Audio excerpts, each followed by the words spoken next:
په دې مقدس عظیم او انقلابي عنوان باندې د دغه ښایسته مجلس او د جلسې ښاغلي ډېرو محترمو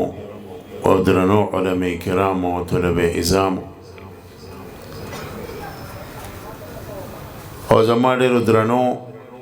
او ډېرو غیرتمندو او ډېرو مکرمو مسلمانانو عزیزانو وروڼو، زه خپل سعادت ګڼم چې ما فقیر له الله تعالی په دې ښایسته جلسه کې د حاضرۍ توفیق راکړو او داد ورکوم جناب حضرت مولانا نذیر الله صاحب د هغې رفقا او ډېر خوږ دوست او خوږ ملګری جناب حضرت مولانا ندیم صاحب او د هغې رفقا چې په دې اهم عنوان یې دا جلسه کېښوده. ختم نبوت دا په بنیادی عقیدو کې شامله ده. ماشومانو ته به دا عقیده ښیي، زنانو ته به دا عقیده ښیي او په خپله به هم زده کړي او زمونږ اکابرو په دې ترتیب کار هم کړی دی. تاسو ته پته ده چې زمونږ د مساجدو په دې درسونو کې یو وړوکی کتاب تعلیم الاسلام لولیږي چې حضرت مفتی کفایت الله دهلوي صاحب لیکلی دی. د هغې په ابتدا کې د ختم نبوت د عقیدې ذکر دی او اثبات دی او د هغې نه علاوه هم علماو د ختم نبوت د عقیدې د اشکار کولو دپاره ښه تصانیف لیکلي دي. حضرت مولانا مفتی محمد شفیع رحمت الله علیه په دې موضوع یو ډېر شاندار اعلی نراله کتاب لیکلی دی او عربۍ کې هم دی او اردو ژبه کې هم دی د عوامو دپاره او د هغې کتاب نوم دی ختم نبوت. دا خو زمونږ هر مسلمان رول له پکار دی چې دا کتاب مطالعه کړي. روزانه د 15 صفحې ګوري، روزانه د 10 صفحې چې کله وده کېږي د وده کېدو نه 10 منټه مخکې دغه کتاب راواله ویې ګوره، نو چې د حضور علیه السلام د دغې محبت نه لبریز لکیرونه ته وګورې او بیا وده شي او هره شپه داسې کښېنو، دا ډېره لویه خبره ده. دا هغه عظیمه عقیده ده چې د قرآن کریم د 100 نه زیات آیتونه په دې دلالت کوي. دا هغه عظیمه عقیده ده چې د 200 نه زیات احادیث مبارکه په دې عقیده دلالت کوي. دا هغه عظیمه عقیده ده چې د رسول الله صلی الله علیه وسلم د دنیا د پرده کولو نه پس او د دنیا نه د تشریف وړو نه پس اول د صحابو او د مرتدینو په منځ کې چې کوم جهاد شوی دی مقدس، هغه د ختم نبوت د عقیدې د تحفظ دپاره شوی دی. ځکه د حضور په آخره زمانه کې بعضې خلکو په دروغه د نبوت دعوې وکړې. په هغې کې یو مسلم کذاب او دا جادوګرو تلمساتي امور د خپل تابع کړي او د ځان سره د عربو یو جنگجو قبیله بنو حنیفه ملګرې کړه او هغه ډېره قوي قبیله وه. هغه د ده په شا ودرېد، حضور علیه السلام پسې خط راولېږ او 2 استازي راولېږل. خط کې لیکلي وو من مسلمه رسول الله الی محمد رسول الله، چې دا خط د مسلمه چې د الله رسول نه لیکل کېږي محمد رسول الله ته. او دا ظالم په خط کې حضور مخاطب کوي چې ستا و زما جنگ نشته، اصل حکومت ته او د ځمکې اقتدار دی. نو د عربو نیمه ځمکه ستا شو نیمه زما شوه. خو د قریشو نه زما خطره ده ستا د قوم نه زما خطره ده دی ما نه پرېږدي. حضور علیه السلام چې دا خط وکتو نو هغه استازو ته وی چې تاسو هم د په مذهب وي او حضور فرمایل په الله مې دې قسمي کو دنیا کې دا دستور نوې جاری چې د استازي د الچی به سر نه جدا کې کو دا دستور نوې جاری ستاسو دوانه سرونه ما د تنې نه ښکته کول تاسو دونه غټ جرم ارتکاب کړی. او بیا حضور علیه السلام یو خسنې راواغستو ورته وایي چې ستا دونه خسنې کې م څه نشته او بیا خط ولیکو من محمد رسول الله الی مسیلمه کذاب چې دا خط د امام الانبیاء علیه السلام د طرف نه دی دغه مشهور دروغجن ته چې مسلمه دی او په خط کې ولیکل چې ظالمه ځمکه خو د الله ده الله یې چې چاله ورکوي نو ورکوي او ښه انجام د متقیانو دپاره دی. د دې خط د یو یو لفظ نه روحانیت او رڼا راپریوزي. دا ظالم په شا نه شو د حضور د وفات نه پس یو لشکر جرار د صحابه کرامو لاړو چې هغې کې لوی جبال لوی بهادران صحابه و خالد بن ولید صاحب لوی صحابه او د سره مذاکرات وکړو د اسلام ته نه راتو د جنګ اعلان وشو. د دغې جنګ کولو نه مخکې یو ښځه وه د هغې سجاح نومو سجاح دیم د نبوت دعوه وکړه. دا بیا وروستو مسلمانه شوه. هغه د خپلو زرګاو خلکو سره د ده خواله راغله ده ورته یې چېرې مذاکرات کوو چې خیمې ته ننوته چې واپس راووته نو دواړو د نکاح فیصله کړې وه وي واده به وکړو. دا سجاح چې خپل قوم له راغله وي تا څه فیصله وکړه یاره وي زه خو دې سړي سره نکاح کوم هغې ورته ویل د خدای ظالمې ته مونږ نکاح نه لېږلی وې مذاکرات څه شو وی بس ما اوس د نکاح فیصله کړې ده وی د نکاح خو تاسو کوئ خو مهر بس تاسې دا لاړه مسلمه ته وایي چې تا خو ما سره نکاح د کولو فیصله کړې ده خو مهر بس دا ډېر شاطر سړی و ډېر جادوګر و مکار انسان د وی مهر وی دا خو دې ډېره ښه خبره وکړه وی زما او ستا د نکاح په خوشحالۍ کې په پنځو منځونو کې د ماسخوتن او د ساري مونځ زما او ستا امتیانو ته ماف شو. تاسو خیال کړئ منافقینو باندې دا دوه منځونه ډېر ګران دي وی دا دواړه منځونه ماف شو. هغه راله خپل قوم ته اعلان وکړو چې د نکاح په خوشحالۍ کې په مهر کې دوه منځونه ماف شو. هغې مې حیران چې دا لا څنګه مهر دی. مسلمانانو سره د جنګ اراده کړې وه سجاح ته ووایي سجاح ورته وایي هر څه کوم خو دې کار کې د سره شریکه نه یم ځکه دا مسلمانان چې دي خطرناک دي دې سره ایماني قوت دی تا ته هم پته ده او ما ته هم پته ده چې دواړه په دروغ وي او هغې په رښتیا دي د هغې مقابله موږ نشو کولی دغه دی چې زه نخپوس هیلی کړم دا ته لاله وتښتېده 40,000 کسان یې دې بوتل دی یوازې پاتې شو خو بیا مې یو طاقت و هغه وخت کې لیکن صحابه کرامو سره د ایمان هغه عظیمه جذبه وه د ختم نبوت مبارک او عظیمه عقیده وه دی پې حمله وکړه جنګ شروع شو او د بنو حنیفه جنګجو خلک د ټیپرو د مولو په شان پرېوځي قتل کېږي. مسلم کذاب ته چې اندازه ولګېد یو باغ کې غټ باغ و چاردیواري ته و په هغې کې پناه واغست صحابه کرامو پرې نه ښود هغې ورپسې هلته ورغله جنګ شروع شو. حضرت وحشي رضی الله عنه صحابي دی او دا هغه سړی دی چې په غزوه احد کې د حضرت حمزه رضی الله تعالی عنه شهادت د په لاس کې شو او هغه وخت کې دی کافر و د په لاس باندې هغه شهید شو. کله چې دی مسلمان چې حضور علیه السلام مخې له راغی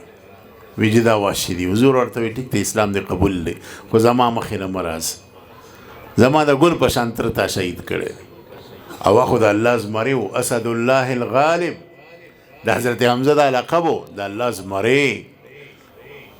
دغه شهید کړو نو دی به ډېر خفه و دی به بیا په شام کې اوسېدو او ډکې به یې وی چې یا الله داسې یو موقع راکړي چې څنګه مې کفر کې کومه ګناه کړې د اسلام کې داسې خدمت وکړم چې دغه ګناه پې وینځم نو په دغه مقدس جهاد کې دیم شریکو نو د لرې نه مسلم کذاب شیش واغسته دی نیزه باز په نیزه کې ماهر او د په اوسپنه کې ځان پټ کړی خودونه یې اچولي وو زغرې یې اچولې وې خو په دې مرۍ کې یو ځای بربنډ و او دا خو نیزه باز او د نیزې شیشې چې واغستو نیزې ورخوسې کړه سیدې وله د مرۍ په دې قوطې کې ور ومنډل او بل طرف ته په دې ملا وباسل او مردار را پرېوت او مسلمانانو الله اکبر ناره پورته کړه او یو وینځي پکې آواز وکړو ای بنو حنیفه ستاسو پیغمبر یې ووژو بس دا ویلو چې تمام بنو حنیفه په تیښته باندې شو او چې کوم طرف ته به تښتېدل مسلمانانو به د ټیپر او د مولې په شان وژل 28,000 کسان یې ترې ووژل دا ګورې په خوله یادي 28,000 کسان او دغه مقدس جنگ کې صحابه کرامو کې تقریبا د صحیح روایت موافق 200 صحابه شهیدان شو 200 او اکثر هغه صحابو چې عالمان او د قران کریم ماهران عمده صحابو شهادت دا سبب شو چې سیدنا حضرت عمر رضی الله عنه حضرت سیدنا ابوبکر صدیق پسې راغی چې صحابه مسلسل شهیدان کیږي د قران حافظان شهیدان کیږي دا قران لیکل غواړي نبی حضرت زید بن ثابت سے بیرو وختو او قرآنی ټول ولیکلو او هغه د حضرت حفصه سره بیا پروتو او بیا سرکاري ریکارډ ته سیدنا عثمان سے هغه راوباسو سلور نسخې ته تیار کړې یو روایت کې و نسخې راځي او سیدنا عثمان سے په خپل خلافت کې ټول زینو ته ولېږو چې تاسو د دې قرآن نه خپلې نسخې تیارې کې او په باقي لغتونو چې کوم قرآنونه لیکلي وه هغې راغونډ کړو هغې تلف کړو نو اول جنگ د صحابو هغه د دې لپاره شو یو بل سړی اسود عنسی هغه په یمن کې دعوا وکړه چې زم د خدای پیغمبر مال وحی راځي د شهرت شوق و دا حب جاه او د مشرع شوق دا تبعی دی ورو کم سړی کې چې د مشرع شوق دا سړی تبا کوي سړی جهنم ته رسي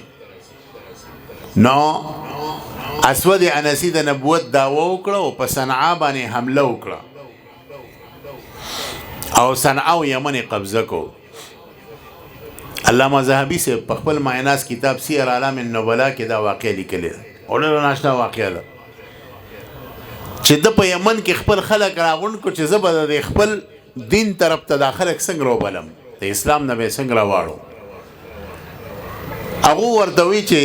علما راغونډ که چې دا علما تا طرف ته راوړي نو ټول خلک به دې پسې روان وي ډېره ښه ده عالمانو که وی عالم څوک دی وی ابو مسلم خولاني دی وی دقه سړی راوغواړئ ابو مسلم خولاني دربار ته راوغوښتو ورته وی اتؤمنو بمحمد رسول الله ته په امام الانبیا ایمان راوړی وی الحمدلله امام الانبیا علیه السلام خو د زما د جګر ټوکړه ده زه په هغه ایمان راوړم وی اتؤمنو بی په ما باندې ایمان راوړی د ده د خندا طریقه عجیبه وه ورته یې زه کوړیم ستا خبره مې ونرېل دنې غوسه وروسته دوباره ته تپوس کوي ته په محمد رسول الله ایمان راوړی وی آو وی په ما ایمان راوړی وی غوږونه مې کار نه کوي ستا خبره مې ونرېده دنې نوره غوسه وروسته په درېیمه پیره دې بیا تپوس کوي په محمد رسول الله ایمان راوړی بېشکه زما پیغمبر دی زه د هغه امتیم او زما د زړه سر دی وی په ما ایمان راوړی غوږونه مې کار نه کوي کوړیم درباریانو ورته وایي چې دې سړي خو تا پسې ډېره ناشنا خندا وکړه او دله خو داسې سزا ورکړه چې د زمانې دپاره عبرت جوړ شي وی څه سزا وی خشاک راغونډ که اور او ته بل که په اور کې وروله وی ډېره ښه ده په منونو خشاک یې راغونډ او چې اور په غړامبړو شو د ده لاس او خپې تړلي وو او په ټال کې کېنو اور ته یې ورویشته 3-4 غنټې اور بلو خلکو وی بس دی به سټکوري شوي سکروټ که به دې جوړئ اور مړ شو ابو مسلم خوراني صاحب پکې روغ ناست دی د لاس هغه پړي مړي سوځېدلي خو اور د ده یو ویښته ته نقصان نه ورسولی اوهو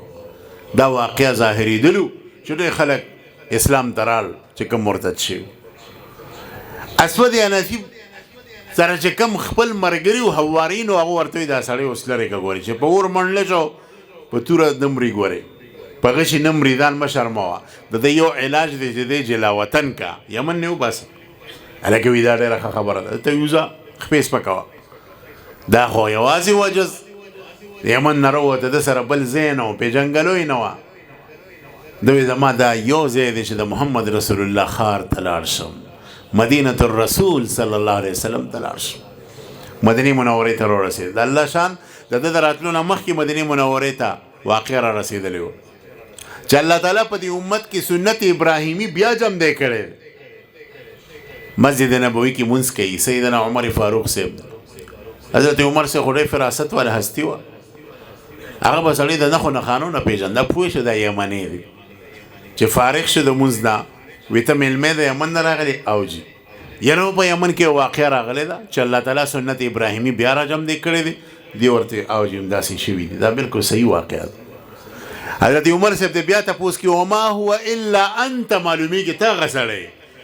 د سر ښکته کو او الله تعالی د ما نه دا خدمت اخیستی دی بس حضرت عمر صاحب خپل لیچې ګلو کړې او خپلې سینې سره یې جوخ کړ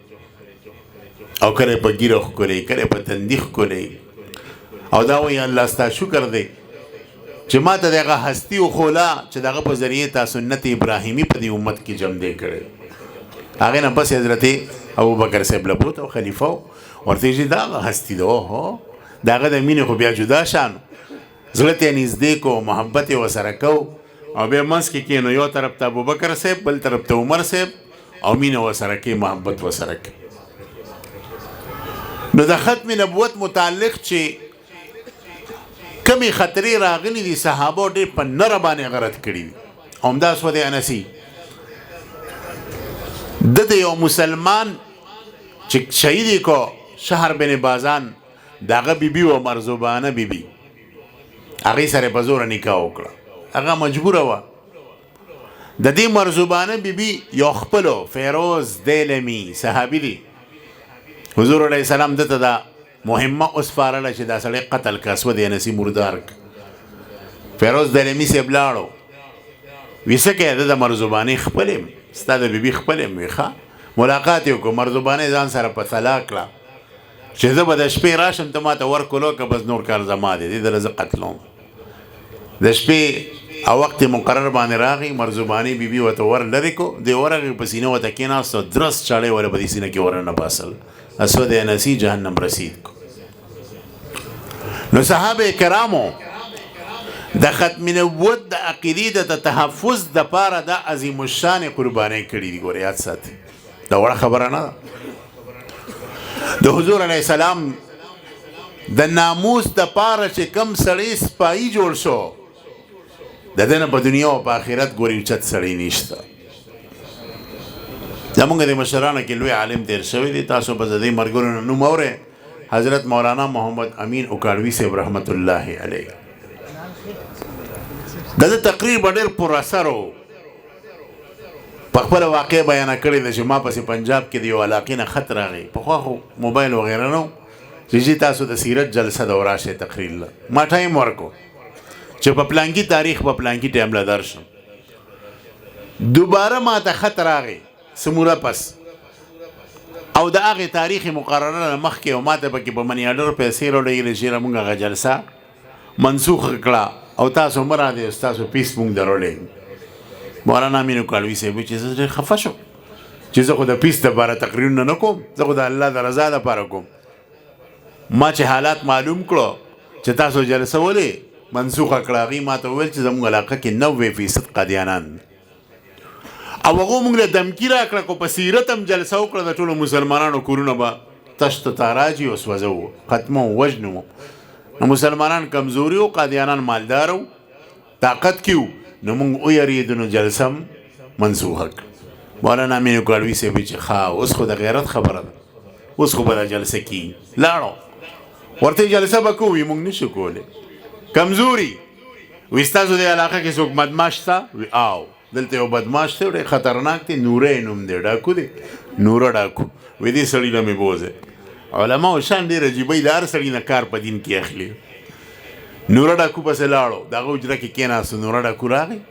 حیران شو چې د ګیري والا او پټکي والا شخصیت یې ولیدو. ورته اوسه پورې هماله تش لوپران راغلي دي او چرسیان پوډریان راغلي دي. مولانا صاحب خیر دی، ته څنګه لار دې غلطه کړه؟ یاره وی یو ضرورت له راغلی، وی جنت ګټئ. وی ما ګناهګار به څنګه جنت راته میلو شي؟ وی د ثواب یو کار درته ښیم، هغې کې ستا غیرت هم دی او د جنت ذریعه هم دی. وی خدمت وایا، وی ستا د خوا کې کلي کې قادیانان ډېر دي، دلته د سیرت جلسه کوو، بس ته ما سره لړ شه، د جومات مخې ته سره د اصلي ودرېږه چې قادیانان مسلمانانو ته څه ونه وایي. وی دا خو ډېره غټه خبره ده. وی بدله کې به څه میلاویږي؟ وی د الله نه امید ساتم چې د حضور شفاعت کې به د الله شامل کړي. وی ډېره ښه ده د چیزو. لاړ په لوډ سپیکر اعلان وکړو نوره بدماش چې زه راغلم او که کم قادیاني کې جرت وي نر وي راشي زما مخه دې ووایي او دا جلسه به کېږي د حضور په سیرت باندې. مولانا امین ګاړوي صاحب وایي خلک رال، هغې کې هم غیرت راغی. مسلمانانو کې مونږه جلسه وکړه، په سیرت ما بیان وکړو،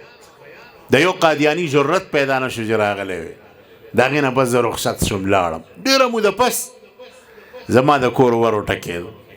چې ور مې کلو کې یو ښایسته انسان دی، مزیداره ګیرې ده، ښکلې پټکې والی دی، نوراني مخې دی، په خوله درود شریف روان دی، حضور علیه السلام باندې مسلسل درود وایي. ما ورته ډېر په غور وکړه، خو مې نه پېژندم. ما چې تاسو څوک یې؟ ما ونه پېژندې. ما ته وایي ښه راته وګوره او به مې پېژنې. غور مې وکړو خو مې نه پېژند. ما ته یې زه هغه مشهور نور ډاکو یم. یاره که تا خو ژوند بدل دی، ستا خو شکل او حلیه بدله ده، دا څنګه چل دی؟ وی ما ته به ژړا شه چې دې کې ستا برکت شامل دی، ستا په وجه الله زما ژوند انقلاب راوست. او بیا راته واقعه بیان کړه چې په کومه ورځ دغه جلسه وشوه. زه خو کور ته لاړم، د شپې مې امام الانبیا محمد رسول الله صلی الله علیه وسلم خوب کې ولید. په خوب کې راته امام الانبیا علیه السلام وایي چې ای نوره، نن تا زما دپاره غیرت کړی دی، زه د الله نه دعا کوم چې ستا ژوند بدل کړي. وی بس دا خوب مې ولیدو، حضور مې په خوب کې ولیدو، بس سترګې مې کلو شوې، په خوله مې درود شریف حق جاري شوي او زه درود شریف کثرت سره وایم. بس دا ویلو مولانا امین ګاړوي صاحب ما خپلې سینې سره جوخ او هغه نوره ډاکو بیا د خپلې زمانې ولی الله جوړ شو. دا د حضور علیه السلام سره د محبت وجه ده، د ختم نبوت کار چې څوک کوي د هغې وجه ده. زه د خپلو وروڼو ته وایم چې الله تعالی دې مونږ او تاسو ټول د ختم نبوت مجاهدین جوړ کړي او د ختم نبوت کار دی الله زما او ستا نه والي. خو د ختم نبوت د کار سره سره مزاج نبوت هم پیژندل ضروري دي. ګورئ که مونږ کې مزاج نبوت نه نو د ختم نبوت کار کې به د فایدې نه زیات نقصان کوو او دا نقصان ښه خبره نه. مزاج نبوت کې یو اعلی څیز چې د ختم نبوت په موقع باندې به ښه فیصله د حالاتو موافق څه کې، دا پیژندل مزاج نبوي دی. خاص کر چې اخلاق زمونږ او ستاسو ښایسته وي، چې څونه م اخلاق ښکلي دونه به